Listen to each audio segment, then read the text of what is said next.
মহারাজ যেন নাম। আমরা এদিক তাকান, আমরা এই জায়গায় কত বয়ান করছি, এ গ্রামে গ্রামে মহল্লায় মহল্লায় মাহফিল হয়, কোন মাহফিলে কোন হিন্দুদের কটাক্ষ করে আমরা কথা বলি? তাদের মন্দির মূর্তি সম্পর্কে আমরা কোনো খারাপ মুক্তি করি? এত বড় মুহূর্তে দেখেন এই মাননীয় কি বলা হয় বিগত সরকার শেখ হাসিনার সরকার যতদিন ছিল ক্ষমতায় অতদিন বাংলাদেশের মুসলমানদের উপরে রাজত্ব করতো হিন্দুরা। আমরা মাহফিল করতে জন্য অনুমতি নেওয়া লাগতো, হিন্দুদের পূজায় অনুমতি লাগতো না। আমাদের মাইকি সাউন্ড বেশি হয়ে যায়, এতে শব্দ দূষণ হয় বিদায় আমাদের মাইক বন্ধ করে বক্সে ওয়াজ করা লাগছে। আর হিন্দুরাই একটানা 7 দিনের দিন 10 দিন পূজার মাইক এমন জোরে ধুমধাড়াক্কা চালায়, মসজিদে মুসল্লিরা নামাজ পড়তে পারে না, তাদের অনুমতি লাগে না, তারা এভাবে শব্দ দূষণ করে দেশে রাজত্ব চালাইছে। কথা বলেন ঠিক ঠিক না? আমাদের উপরে তারাই দেশে থেকে নির্যাতন করেছে, আমরা কখনো কিছু বলি নাই, আমরা কখনো কিছু বলি নাই। আল্লাহ দে ছেড়ে দিছি, আমরা তাদেরকে দেশের মেহমান মনে করেছি, মেহমানের মর্যাদায় রেখেছি। আমরা বাড়িওয়ালা হিসেবে আমরা আমাদের একটু লস মেনে নিছি। বোঝেন বাড়িওয়ালা আর মেহমানের পার্থক্য? আপনি আপনার এদিক তাকান, আপনার একটা ভাইয়ের একটা উদাহরণ দিলে বুঝতে সহজ হয়। আপনার একটা ভাইরা বাইরে আপনি দাওয়াত দিয়েছেন, এই ভাইরার একটা ছেলে 5 বছর বয়স, বহুকাল আসে না আপনাদের বাড়ি, এই বাচ্চাটা হওয়ার পরে কোনোদিন আসে নাই। আপনার আদরের শালি মোহাব্বতের ভাইরা একটা বাচ্চা হয়েছে, তাও সেরকম দেখতে, দাওয়াত দিয়েছেন, তাদেরও পয়সা করি আছে, আসছে আপনার বাড়ি বেড়াইতে। আসার পরে আপনারও 5 বছরই একটা আছে ছেলে, তো 2 খালাতো ভাই একসাথে ঘরের মধ্যে আনন্দ করে খেলাধুলা করে ফুর্তি করে। এই খেলাধুলার ভিতর দিয়ে আপনার ছেলে বাড়ির একটা গিলাস, কাঁচের একটা গিলাস, আগে ছেলে রূপবান গিলাস 1.5 টাকা দাম, মনে আছে নাকি? ওয়াসা কাঁচের গিলাস, ওই গিলাসেরটা তার হাতেতে ছুটে পড়ে ভেঙে গেছে। আপনি কি করেন? আপনার ছেলেরে যে ঘাট ঠাইসে ধরে ধমাধম 2 থাপ্পড় ভাঙ্গিয়ে ফেলাই দেবো, গুঁড়ো করে ফেলাই দেবো। আপনার বাইরা বাইসে ঠেকাইছে, 1.5 টাকা দামের রূপবান গিলাস ভাঙছে, আপনার ছেলে 2 থাপ্পড় দিয়ে দিয়েছেন। কিছুক্ষণ পরে আপনার বাইরা বাইর ছেলে যে বেড়াইতে আসছে, সে যাই আপনার শোকেসের মধ্যে হ্যাঙ্গার ধরে নিয়ে আসছে, হ্যাঙ্গারের ভিতরে 12টা গিলাস, বেলজিয়াম গিলাস, এক একটা গ্লাসের দাম 1300 টাকা। এই 12টা গিলাস ধরিয়ে এনে স্লিপ করে পড়িয়ে সব কটা গুঁড়ো গুঁড়ো করে ফেলাইছে। আপনার ছেলে 1.5 টাকা দামের একটা গিলাস ভাঙছে, 2 থাপ্পড় মারিয়ে দিয়েছেন। এইটা আপনার ভাইরা ভাই দেখছে, সেই ভাইরা ভাইয়ের ছেলে 12টা গিলাস, এক একটা গিলাস 1300 টাকা দাম, ভাঙ্গে গুঁড়ো গুঁড়ো করে ফেলাইছে। আপনার কেমন লাগতেছে এইটা অনুভব করে আপনার ভাইরা ভাই তার ছেলেরে যায় থাপ্পড় শুরু করছে, এক করে শেষ করে ফেলাই দেবো, আর কোনোদিনে বাড়ি আনবো না। আপনি সে সময় কী করবেন বলেন তো? আপনি আপনার ভাইরা ভাইরে ধমক দেবেন, এই ছোট ওরে মারিস কা, ও ছোট মানুষ, ও কি বুঝে, ও কি বুঝে, ও গিলাস ভাঙছে তো কি হয়েছে, কি ওরকম গিলাস আমার শোকেস ভরা রয়েছে, ওরে আর ফিরে মারলে কিন্তু খবর আছে, ওরে যদি আর মারিস ও জীবনে আমার বাড়ি বেড়াতে আসবে না। ও বলবে যে না, খালা বাড়ি বেড়াতে যাবো না, ও বাড়ি গেলে খালি মায়ের খাওয়া লাগে, ওই আর কোনো দিন আসবে না। এখন ভাইরা ভাই কি কয়, আমারটা 12টা ভাঙলো, তাতে তুমি মারতে যাও না, তোমারটা দিয়ে 1.5 টাকা দামের একটা ভাঙছে, তারে দিয়ে 2 থাপ্পড় দিলে, ওটা হলো বাড়িওয়ালা আর ওটা হলো মেহমান। ওরে যদি 1.5 টাকা দামের গিলাস ভাঙার পরে থাপ্পড় দূরে না দেয়, ও কয়েকদিন পর আমার শোকেস ভেঙে ফেলাই দেবে, গাজারটা আসাতি যায়। পথ অবলম্বন করেছি, যার যার ধর্ম সেই পালন করো, লাকুম দিনুকুম ওয়ালিয়া দিনের আয়াতের পর আমরা আমল করেছি। আমাদের বিশ্ব নবীর গায়ে যখন হাত দিয়েছ, তার বিপক্ষে যখন জবান খুলেছ, এখন আর আমরা বসে থাকতে পারবো? সম্ভব? একেবারে জবাব হবে, উপযুক্ত জবাব। সাবধান হয়ে যাও, আর মুসলমান রেডি থাকো। বাংলাদেশ সংখ্যাগরিষ্ঠ, অল্প একটু জায়গা, বাংলাদেশ সামান্য কয়েকজন মানুষ। সেদিনকে একজন কয় ভারতের 100 কোটি মানুষ যদি পেশাব করে দেয়, তাতে বাংলাদেশের 18 কোটি মানুষ ভাইসে পেশাবে ভাইসে বঙ্গোপসাগরে চলে যাবে। পেশাব খালি করে দেখ, পেশাব খালি করে দেখ, কথা বলেন। আমরা কোরআনে বিশ্বাসী, আমার আল্লাহ বলেন 20 জন মুসলমান যদি ইমানি বলে বলিয়ান হয়ে দাঁড়িয়ে থাকতে পারো, জোরে বলেন কয়জন? 20 জন মুসলমান, মাত্র 20 জন মুসলমান যদি দাঁড়িয়ে থাকতে পারো, তাহলে আল্লাহ বলেন 200 জন কাফের যত বড় অস্ত্রধারী হোক না কেন, 200 জন কাফের 20 জন মুসলমানের সামনে দাঁড়াইতে পারবে? হক নিয়ে যদি লড়া হয়, তাহলে যত শক্তি আসুক, এই হক তাকওয়ালাদের সামনে সমস্ত শক্তি হেরে যেতে বাধ্য। বাস্তব তার চোখের সামনে দেখলাম, আমার লেজে পোকা ধরছে, ঠ্যাঙে পোকা ধরছে, মাথায় পোকা ধরছে, বডি পোকায় ধরছে, সারা গা পোকা, দাঁত কটা ভালো, ভালো ঢুকতো কেউ কেউ না, সব জায়গা খারাপ তা কেউ কে। আমি তো খারাপ জিজ্ঞেস করি নাই, আমি কি বলছি কোন জায়গা খারাপ বলো, কোন জায়গা পোকা তা বলো, আমি তো খারাপের কথা জিজ্ঞেস করি নাই। আমি বলছি ভালো কোন জায়গা, দাঁত কটা ভালো আছে, আমি বলার পরে সাক্ষী দিচ্ছ, এই কথাটা আগে কেন বললে না? একটা মানুষের সারা গা ভালো খারাপ থাকে না, একটা মানুষের সব জায়গা নষ্ট থাকে না। মিথ্যে কথা কয় ঠিক আছে, চুরি করে ঠিক আছে, ডাকাতি করে ঠিক আছে, লুচ্ছামি করে ঠিক আছে, সব কিছুতে এই সমস্ত অন্যায় সবগুলো ঠিকঠাক মতো করে। লোকটার আবার কিছু গুণও আছে। আল্লাহর নামে কোনো কেউ খারাপ আচরণ করলে, আল্লাহর নবীর সামনে গুস্তাখি করলে, ওই চুরি ডাকাতি যাই করুক না কেন, ও জীবন বাজি রেখে লাফিয়ে পড়ে। আল্লাহ রসুলের সামনে কোনো গুস্তাখি সহ্য করতে পারে না। কথা বলেন আছে না না? এরকম আছে না নাই? ও আমার যুবক ভাইরা, নামাজ পড়ো না, রোজা রাখো না, দাড়ি কাটো, দাঁড়ায় মতো, খাড়ায় খাও, আইটি পায়খানা করো, মদ খাও, গাঁজা খাও, ইয়াবা খাও, পেন্সিল খাও, জিনা করো, ব্যভিচার করো, চুরি করো, ডাকাতি করো, যেই যা করো না কেন, ভারতের হিন্দু, ভারতের পুরোহিত বদমাইশ আমার নবীর মূর্তি বানাইয়া, আমার নবীর নামে মূর্তি বানাইয়া মূর্তির নাকটা ভেঙে দিয়ে কয় মুহাম্মাদের নাক ভাঙলাম। তোমরা মুসলমান সহ্য করতে পারবে? কখনো সহ্য করা সম্ভব? দেহের ভিতরে এক জাররা রক্ত থাকতে এর প্রতিবাদ আমি না করে ফিরে আসতে পারি না। কথা বলেন ঠিক ঠিক না? এমন গুণ যদি থাকে সেই গুণটা আমি কেন বলবো না? মুসলমান বিশ্বনবীর অপমানে যদি না কাঁদে তোর মন, কাজী নজরুল ইসলামের কথা ঠিক না? উনি কবিতা লিখেছে, বিশ্বনবীর অপমানে যদি না কাঁদে তোমার মন, মুসলিম না মুনাফিক তুমি রবিজির দুশ্মন। ভারত থেকে সমস্ত সব 2 নম্বরের প্রোটেকশন হয় ভারত থেকে। ভারত হলো ভেজালের গুরু, ভেজালের কারখানা। এদেশের যত ফরমালিন তাও আসে ভারতের থেকে, খাদ্যের ভেজাল ভারতের থেকে, তেলের ভিতরের ভেজাল ভারতের থেকে, সয়াবিন তেলের সরিষার তেল বানায় এই ভেজাল ভারতের থেকে আসে, সকল খাদ্যের ভেজাল, ধর্মের ভেজাল সম্পূর্ণ ভারতের থেকে প্রোটেকশন হয়। কথা বলেন ঠিক ঠিক না? গোলাম আহমদ কাদিয়ানি আমার নবীর এগেনস্টে নবুয়তি দাবি করেছে,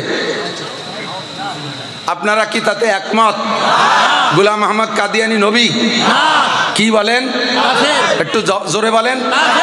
যে কাফের বলতে এই জায়গা মুখ বন্ধ করে রাখবেন। সবাই তো করছে আমি একা নাকলি কিয়েছে, ধরে নেওয়া হবে। আর আসুকুতে নিসপুর রেজা, চুপ থাকা সমর্থনের লক্ষণ। মনে হবে যেন আপনি গোলাম আহমদ কাদিয়ানিকে নবী বলার পক্ষে। গোলাম আহমদ কাদিয়ানি কি? তাকে যারা কাফের না বলবে, তাকে যারা নবী বলবে তারা তো কাফেরই, তাকে যারা কাফের না বলবে তারাও কাফের। ঠিক কি ঠিক না? এর বাড়ি কোন জায়গা? ভারত। বাড়ি কোন জায়গা? দেখেন ইসলামের বিপক্ষে কত বড় বেয়াদবি। আমার নবী বলেন আনা খাতামুন নবিয়্যিন লা নবিয়্যা বাদি, আমি শেষ নবী, আমার পরে কোনো নবী আসবে। আমার আল্লাহ পাক রব্বুল আলামিন বলেন মা কানা মুহাম্মাদুন আবা আহাদিম মির রিজালিকুম ওয়ালাকিন রাসূলুল্লাহি ওয়া খাতামান নবিয়্যিন। মুহাম্মাদুর রাসূলুল্লাহ তোমাদের কাহারো আব্বা না, উনি হলেন গোটা মানব জাতির নবী ও রাসূল। আর উনি হলেন খাতামুন নবিয়্যিন, শেষ নবী, যার পরে আর কোনো নবী আসবে না। কথা বলি ঠিক কি ঠিক না? আমার নবীর পরে কোনো নবী আসবে না। গোলাম আহমদ কাদিয়ানি নবুয়তি করেছে, দাবি করেছে ভারত থেকে। ভারত সরকার তাকে সেখান থেকে উস্কাই দিয়েছে, তারে সহযোগিতা করেছে। আর এর সবচাইতে বেশি সহযোগিতা করেছে যাকে এখানে আবিষ্কারই করেছে, তারা হলো ইসরায়েলি ইহুদি। ও মুসলমান, বাংলাদেশে যত ভণ্ড পীর আছে, যত মাজারপন্থী আছে, সমস্ত মাজারের গুড়া আসছে ভারত থেকে। ভারতের থেকে ভণ্ড পীরদের আমদানি হয়। সারা পৃথিবীতে যত ভণ্ড পীর আছে সমস্ত ভণ্ড পীরের মার্কাজ হলো ভারত, সেখান থেকে প্রোডাকশন হয়। এই ভারত হলো ধর্মের ভেজালেরও গুরু। গোটা দুনিয়ায় একটা তরতিবের সাথে কাজ করত, একটা তরতিবের সাথে কাজ করত। আমাদের বাংলাদেশে ধর্মীয় দল কতগুলো দেখেন, 3 মৌলবী 13 দল, ইসলামী দল রাজনীতিতে কতগুলো, 13টা দল সেদিন এক জায়গা হয়েছে, 13 দল।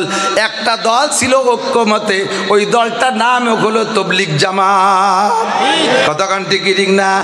আমেরিকার তবলিগলাদেরও যেই স্বভাব, জাপানের তবলিগলাদের সেই স্বভাব, সৌদি আরবের তবলিগলাদের সেই স্বভাব, 7টা মহাদেশের সব তবলিগলারা এক সুতোয় গাঁথা। একই মিজাজে একভাবে কথা বলতো। আর এই তবলিগের ভিতরে বিশাল একটা ফাটল সৃষ্টি করেছে। যেই লোকটা সেই লোকটার বাড়িও কোন জায়গা? ভারত। ধর্মের ভিতরে ভেজাল সৃষ্টিকারী সবগুলোর বাড়ি ভারত। আর এই মুহূর্তে আইসা এই ভারতের কোন জায়গা? গুজরাট। কি নাম যেন? কি নাম? মুম্বাই। ওই সাড়ালের নাম কি?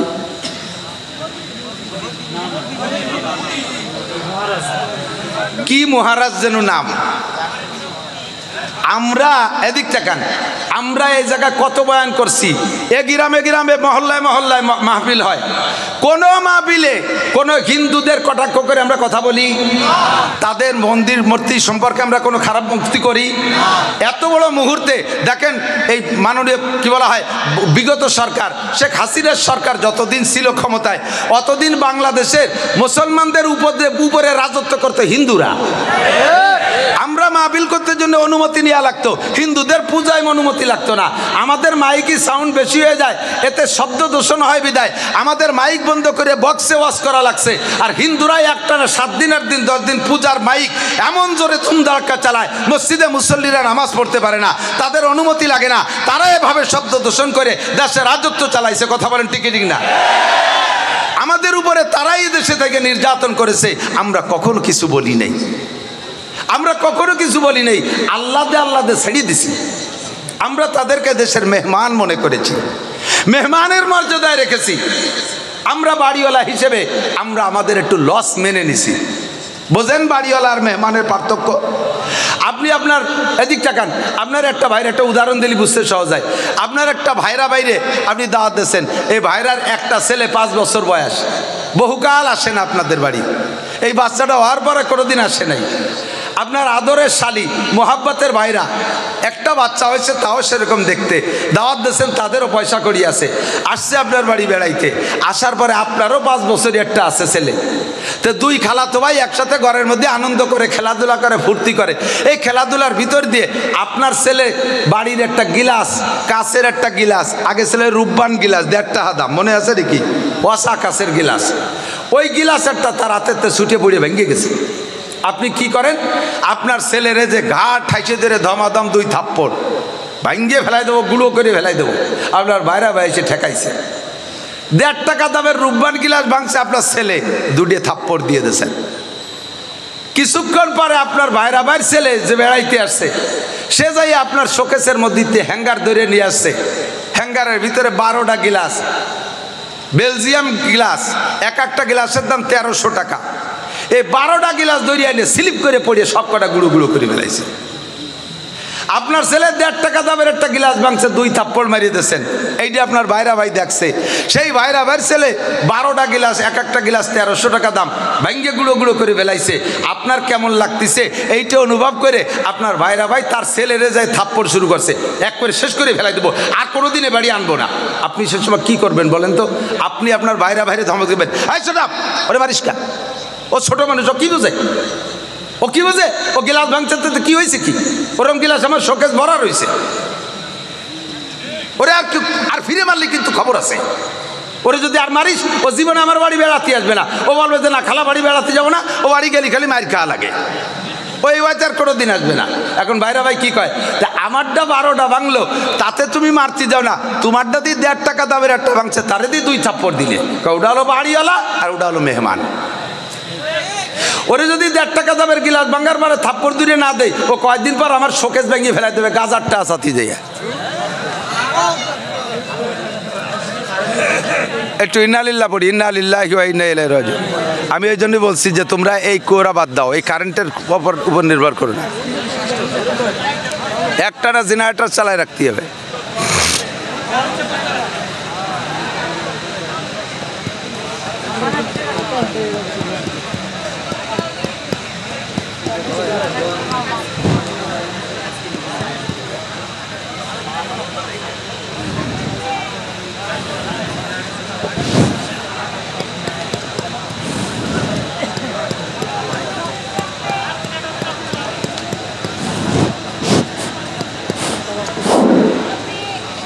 এটা হলো বাড়িওয়ালা মেজবান আর মেহমানের পার্থক্য। কতক্ষণ আমরা মুসলমান সংখ্যাগরিষ্ঠ, তারা আমাদের কাছে অমুসলমানরা সংখ্যালঘু, আমরা তাদেরকে মেহমানের মতো যত্ন করেছি।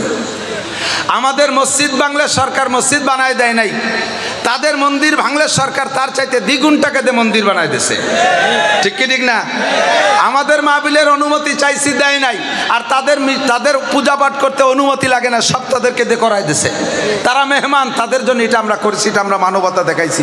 কিন্তু আমাদের দেশের আমাদের মুসলমান ভারতের ভিতরে সংখ্যালঘু, আর তারা হিন্দুরা সংখ্যাগরিষ্ঠ, তারা তো সে জায়গায় আমাদের সাথে মেহমানের আচরণ করে না।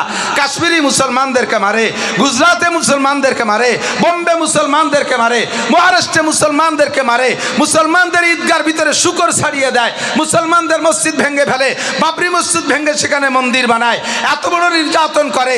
আমরা জীবন ভরে সহ্য করে নিয়েছি, এখন আমরা আর জবান বন্ধ রাখতে পারি না, আমরা জবান বন্ধ রাখতে পারি না। তোমরা যাদের পূজা পাঠ করো, তোমরা যাদের পূজা পাঠ করো, তাদের কোনো ক্ষমতা নাই। আমার আল্লাহ পাক বলেন, ইন্নাল্লাযীনা তাদউনা মিন দুনিল্লাহ লা ইয়াখলুকু যুবাবা ওয়ালা বিজতামাউ লা। হে দুনিয়ার অমুসলমান মূর্তি পূজারীরা, তোরা যে মূর্তির পূজা পাঠ করিস, সেই মূর্তির কোনো ক্ষমতা নাই। লা ইয়াখলুকু যুবাবা ওয়ালা বিজতামাউ লা। সারা দুনিয়ার সমস্ত মূর্তি একত্রিত হইয়া একটা তাজা মাছি বানাইতে পারবে? কথা বলেন, পারবে? একটা মাছি বানাইতে পারবে না। আল্লাহ কয় মাছি বানাইতে পারবে না, শুধু তাই না, ওয়া ইয়াসলুবুহুমুদ যুবাবু শাইআন লা ইয়াস্তানকিযুহু মিনহু। তোরা তোদের দেবদেবীর সামনে যে প্রসাদ দিস, তাদের সামনে দই দিস, তাদের সামনে মিষ্টি দিস, তাদের সামনে কলা দিস, যত প্রসাদ তাদের সামনে দিস, ওগুলো যদি মশা মাছিতে খেয়ে ফেলে, এমনকি তাদের গায়ের থেকে যদি কোনো অঙ্গ খুলে নিয়ে যায়, লা ইয়াসলুবুহু যুবাবান, তাদের গায়ে, তাদের হাত থেকে, মাছির হাত থেকে একটা খাদ্য, একটা কিছু তারা কেড়ে রাখার ক্ষমতা রাখে। কথা বলেন, রাখে? বলি নাই কোনো দিন, এখন বলে দেব, বলি নাই কোনো দিন। আমরা দেশে ধর্ম নিরপেক্ষতা পথ অবলম্বন করেছি, যার যার ধর্ম সেই সেই পালন করো, লাকুম দীনুকুম ওয়ালিয়া দিনের আয়াতের পর আমরা আমল করেছি। আমাদের বিশ্ব নবীর গায়ে যখন হাত দিয়েছ, তার বিপক্ষে যখন জবান খুলেছ, এখন আর আমরা বসে থাকতে পারবো? সম্ভব? একেবারে জবাব হবে, উপযুক্ত জবাব। সাবধান হয়ে যাও। আর মুসলমান রেডি থাকো। বাংলাদেশ সংখ্যাগরিষ্ঠ, অল্প একটু জায়গা, বাংলাদেশ সামান্য কয়েকজন মানুষ। সেদিনকে একজন কয়, ভারতের 100 কোটি মানুষ যদি পেশাব করে দেয়, তাতে বাংলাদেশের 18 কোটি মানুষ ভাইসে পেশাবে ভাইসে বঙ্গোপসাগরে চলে যাবে। পেশাব খালি করে দেখ, পেশাব খালি করে দেখ। কথা বলেন? আমরা কোরআনে বিশ্বাসী। আমার আল্লাহ বলেন, ইয়াকুম মিনকুম 20 সাবিরুনা ইয়াগলিবু 200। 20 জন মুসলমান যদি ইমানি বলে বলিয়ান হয়ে দাঁড়িয়ে থাকতে পারো, জোরে বলেন কয়জন? 20 জন মুসলমান, মাত্র 20 জন মুসলমান যদি দাঁড়িয়ে থাকতে পারো, তাহলে আল্লাহ বলেন 200 জন কাফের যত বড় অস্ত্রধারী হোক না কেন, 200 জন কাফের 20 জন মুসলমানের সামনে দাঁড়াইতে পারবে? হক নিয়ে যদি লড়া হয়, তাহলে যত শক্তি আসুক, এই হকওয়ালাদের সামনে সমস্ত শক্তি হেরে যেতে বাধ্য। বাস্তবটার চোখের সামনে দেখলাম। আমার এদেশের, আমার এলাকার জনগণ বেশিরভাগ 90% আমলিগ হওয়ার পরও আপনারা কথাটা বুঝে নেন দোস্ত, আল্লাহু আকবার। যুবকরা, ছাত্ররা যেই বিষয়টা নিয়ে আন্দোলনে নামছে, বিষয়টা কিন্তু ন্যায়সঙ্গত ছিল, বৈষম্য বিরোধী। কথাক্ষণ ঠিক না? শুধু মুক্তিযোদ্ধার সন্তানরা চাকরি পাবে, আর এদেশের বাকিরা চাকরি পাবে না। এরা কোঠায় পড়ে না, বিদায় চাকরি পাবে না। এদের এই আন্দোলনটা ছিল হক। এই হক আন্দোলন নিয়ে নামছে।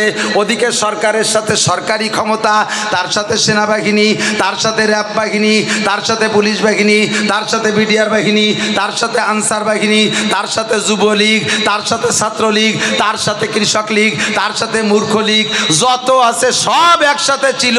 মাত্র হক নিয়ে কয়েকজন যুবক মাঠে নামছে, আর এই হকের পক্ষে থাকার কারণে সরকারের এত বড় ক্ষমতায় হেরে যেতে বাধ্য হয়েছে। কথা বলুন, ঠিক ঠিক না? এটা তো জাগতিক ব্যাপার, এটা তো জাগতিক ব্যাপার। আর উখরবি ব্যাপার, ইসলামের ব্যাপারে যদি 20 জন মুসলমান দাঁড়িয়ে থাকতে পারো, 200 কাফের পরাজিত হতে বাধ্য। আল্লাহু আকবার। ভারতের 100 কোটি কাফেরের ভিতরে, 100 কোটি মানুষের ভিতরে 35 কোটি আছে মুসলমান, তারা আমাদের পক্ষে। কথা বলেন, ঠিক ঠিক না? আর বাংলাদেশে 18 কোটির ভিতরে 16 কোটি মুসলমান, ধরে নিলাম 15 কোটি মুসলমান, 35 আর 15 কত হয়? 50। এই 100 কোটি আর এ পাশে 18 কোটি, এর ভিতরে 50 কোটি দাঁড়ায় গেছে মুসলমান, 50 কোটি মুসলমান। এখন যা আছে ওরা আমাদের প্রত্যেক একজনের সামনে 2 জন হয় নাই, একজনের সামনে 2 জন হয় নাই। আমরা একজনে 20 জনের সাথে লড়তে পারি। কথা বলেন ঠিক ঠিক না? মুসলমানের গায়ে হাত দিস না, ধর্ম নিয়ে নাড়াচাড়া করিস না। মুসলমানের নারায় তাকবীরের আওয়াজ এটা তো কোনোদিন শুনিস নাই। মুসলমানের নারায় তাকবীরের আওয়াজ। খালেদ ইবনে ওলীদ রাদিয়াল্লাহু তাআলা আনহু, খালেদ ইবনে ওলীদ রাদিয়াল্লাহু তাআলা আনহু যুদ্ধে যাইয়া যুদ্ধে বিজয় লাভ করে চলে আসছেন। কাফের মুসলমান ছিল 10,000 আর কাফের ছিল 30,000। 10,000 30,000-এর মোকাবেলায় এক একজনের সামনে কয়জন? 30 জন। কয়জন? 3 জন। এই যুদ্ধে মুসলমান জিতে কাফেরদেরকে ধরিয়ে নিয়ে আসছে বহুত। তো খালেদ ইবনে ওলীদ রাদিয়াল্লাহু আনহু কাফেরদেরকে জিজ্ঞেস করে, আমরা তো অল্প কয়জন, তোরা এত ডেলি ডেলি মার খালি, লাস্টে ধরা পড়ে গেলি, এরকম আত্মসমর্পণ করলি, অস্ত্র ছাড়িতে পড়িয়ে গেলি কেন? ঘটনা কি? কয় যে হুজুর, আপনারা যখন নারায় তাকবীর কে আওয়াজ দেন তখন আমাদের কাছে মনে হয় আসমান ভাঙ্গে হুড়মুড় করে আমাদের মাথার উপরে পড়তেছে। যাদেরকে আপনারা জবই করে মারছেন তো জবইতে মরছি, আর অনেকেই মরিয়ে গেছে ওই নারায় তাকবীরের আওয়াজে, অন্ডকোষ খুশি বুড়ি মরিয়ে গেছে। এমন একটা তাকবীর তো তোমরা শোনো নাই। মুসলমানের তাকবীর শুনতে চাও? দেব আমরা তাকবীর? হবে তাকবীর? নারায়ে তাকবীর, নারায়ে তাকবীর। বিশ্বের মুসলিম, বিশ্বের মুসলিম এক হয়ে শুয়ে থাকলে হবে? এক হয়ে কেটে হবে? এক হও, জিহাদ করো। বিশ্বের মুসলিম এক হও, জিহাদ করো। ইহুদিদের দালালরা, নাসারাদের দালালরা, সাধু ঠাকুরের চেলারা, ভারতের চেলারা, ভারতের দালালরা, বিশ্বনবীর শত্রুরা, বিশ্বনবীর অপমান সইবে না রে মুসলমান। নারায়ে তাকবীর। এইরকম একটা তাকবীরের ধ্বনি শুনলে লক্ষ লক্ষ পালায় যাবে, পরনের কাপড় নিতে সময় পাবে না। ঠিক কিনা? সহ্য করব না, বলি নাই, বলার ইচ্ছাও ছিল না, ব্যঙ্গ করি না, করার ইচ্ছাও ছিল না, কিন্তু কেন করাও? আমরা তোমাদের যাদের সম্পর্কে বলবো তোমরাই বলো। আরবের আরবওয়ালারা মূর্তির আরবিতে কয় সনাম। কি বলে? সনাম।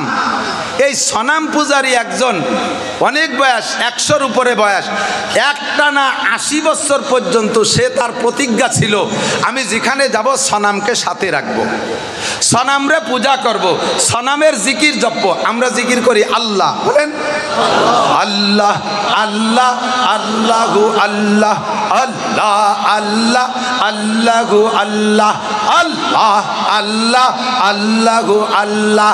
সমাদ সমাদ, বলেন সমাদ সমাদ সমাদ সমাদ। কার নাম? আল্লাহর নাম। কুল হু আল্লাহু আহাদ, তারপরে আল্লাহু সমাদ। সমাদ আল্লাহর নাম। উনরা আরবিতে ওনাদের মূর্তি রেখে সনাম। এই সনাম রে গাড়ে করে চলাফেরা করে সব জায়গায়। এক জায়গা যাইয়া ওর পেশা পাইছে সনাম রে, সনামের কাছে তো মুনাজাত করে, এটা দাও ওইটা দাও সেটা দাও, সব চায়। লক্ষ্মীর কাছে অর্থ চায়, লক্ষ্মীর পেটের মধ্যে খালি খ্যার, ও কি সাইডে ভয় সব তৈরি করে। সরস্বতীর কাছে বিদ্যা চায়, সে নিজেও তো জীবনে কোনোদিন এক লাইন স্কুলই পড়ে নাই। কথা কন না কেন? দুর্গার কাছে ক্ষমতা চায়, সে দুর্গার ক্ষমতা কি? রাস্তায় দাঁড়ায় তুলি বেড়া কুত্তো তার নাক মুখ বেড়ে স্প্রে করে সুজায়, সে কুত্তো খেদার ক্ষমতা রাখে না। ঠিক কি ঠিক না? তার কাছে ক্ষমতা চায়, তো ক্ষমতা বাবা কার কাছে? ওই ভদ্রলোক এই সব তাই সনামের কাছে চায়। আজকে ওর রাস্তায় চলার পথে সনাম তো গাড়েই রয়েছে, সনাম রে রাইকে পেশাব করতে গেছে, তো সনাম রে রাস্তার পাশে থেকে পেশাব করতে গেছে, দেখে দূরিতে পেশাবের ভিতরে ফস ফস ফস ফস শব্দ আসতেছে, ওর পেশাব ছাড়াও পিছনে একটা শব্দ দেয় যে কুত্তো সেই সনামের আগাগুলা স্প্রে করে দিতেছে। ও তো ওই পেশাবের মধ্যেই রেগে গেছে, আইসা সনামের ঠ্যাং দইরিয়া দমাদম পাথরের সাথে বাড়ি, তোরে শেষ করে ফেলাই দেব বদমায়েশ। আমার জীবনের সব প্রতিরক্ষার দায়িত্ব তোরে দিয়েছিলাম, তুই আমারে পাহারাদারি করবি, তুই আমারে বাঁচাবি, তুই আমারে হেফাজত করবি। তোর কি ক্ষমতা আছে? তোর সারা গা গোসল করাই দিয়েছে কুত্তই মুতিয়ে, তাই তুই ঠেয়া তুই পারলি না, আর তুই আমারে কি উপকার করবি? কথা বলেন ঠিক ঠিক না? রাগিয়ে গেছে, বাড়ই দৌড়ে হাত পা ভাঙ্গে, তারপরও মহব্বত তো একবারে শেষ করা যায় না। এরে নিয়ে আবারও জিকির করতে করতে যাইতেছে, তো সনাম রে নিয়ে সামনে বসে জিকির করতে করতে হঠাৎ মুখ থেকে বেরোয় গেছে সমাদ। কি বেরোইছে? সমাদ। এই সনাম রে 80 বছর ডাকছে, সনামে জবাব দেয় না। আর সনাম রে ডাকতি যে সমাদ মুখ দিয়ে বেরোয় গেছে, উপরে সমাদ জবাব দেয়, লব্বাইক আল্লাহ লব্বাইক ইয়া আবদি, লব্বাইক ইয়া আবদি। হে আমার বান্দা, তুমি আমারে কেন ডাকলা? কন্না আল্লাহু আকবার। তুমি আমারে কেন ডাকলা? এমন একটা আওয়াজ উপর থেকে আসছে, মানুষের কণ্ঠের সাথে মেলে না, দুনিয়ার কোনো প্রাণীর কণ্ঠের সাথে মেলে না।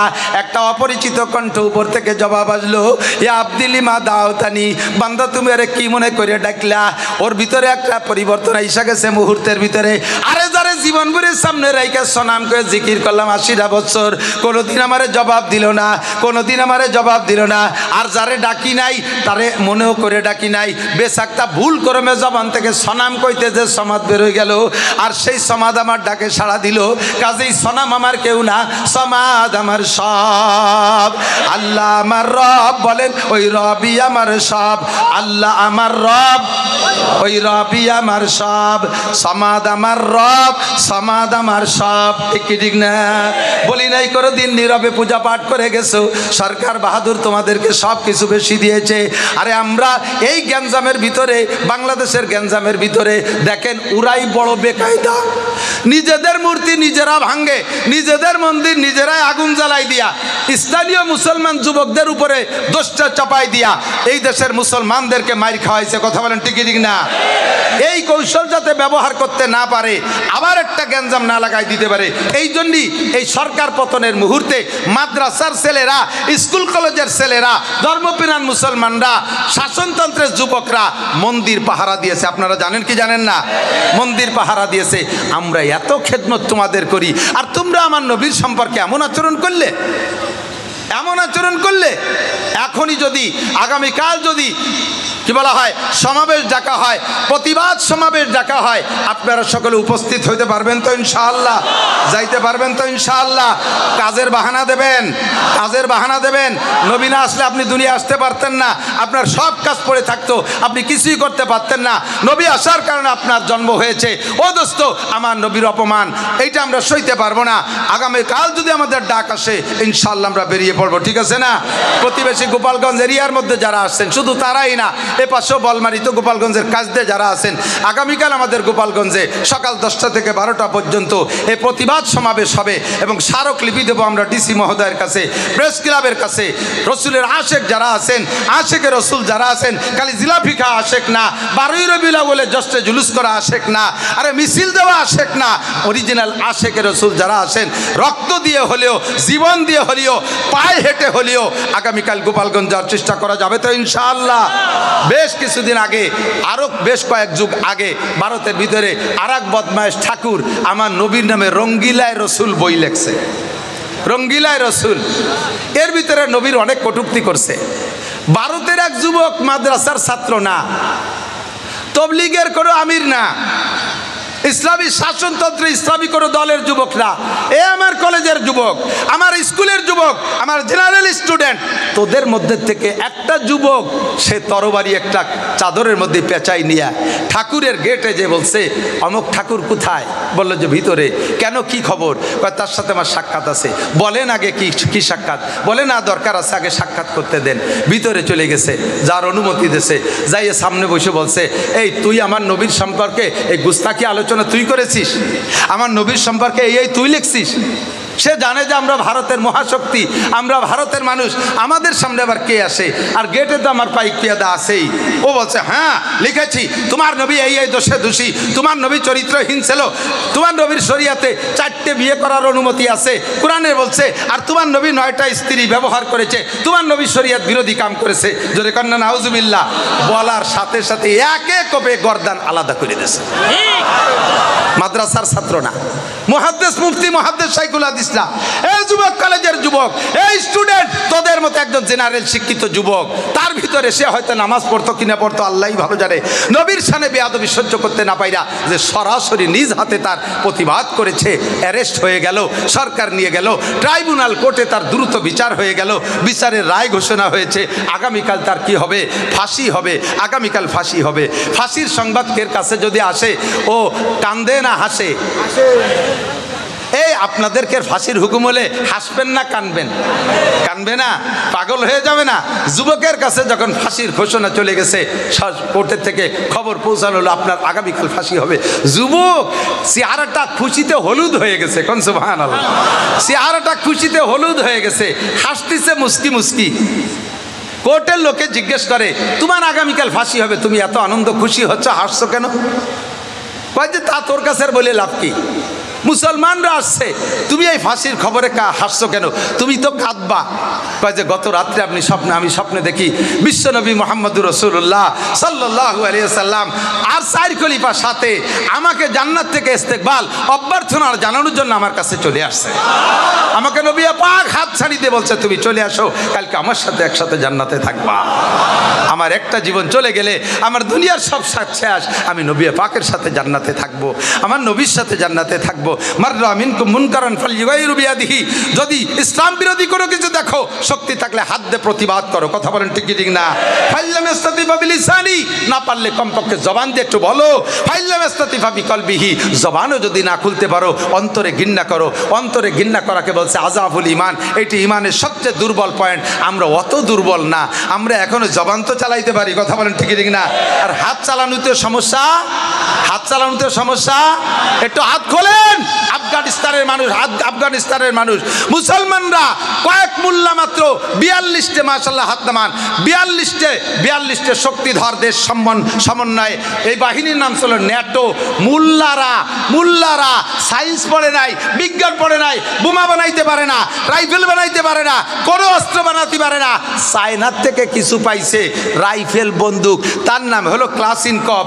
এই ক্লাসিনকভ দিয়ে বিদেশের 42টে রাষ্ট্র শক্তিশালী দেশের সমস্ত সমরাস্ত্রকে একেবারে কেড়ে রেখে দিয়া 8,000 মার্কিন ডলার, 8,000 কোটি মার্কিন ডলারের অস্ত্র কেড়ে রেখে দিয়ে তাদেরকে খালি হাতে জুতোর মালা গলায় দিয়া তাদের পরনের পাশায় প্যান্টও পরতে সুযোগ পায় নাই, এভাবে তারা পালায় চলে গেছে মোল্লাদের ধাওয়ায়। কাজেই আমাদের হাত গুটিয়ে রাখার সুযোগ সময় নাই। কথা বলেন ঠিক ঠিক না?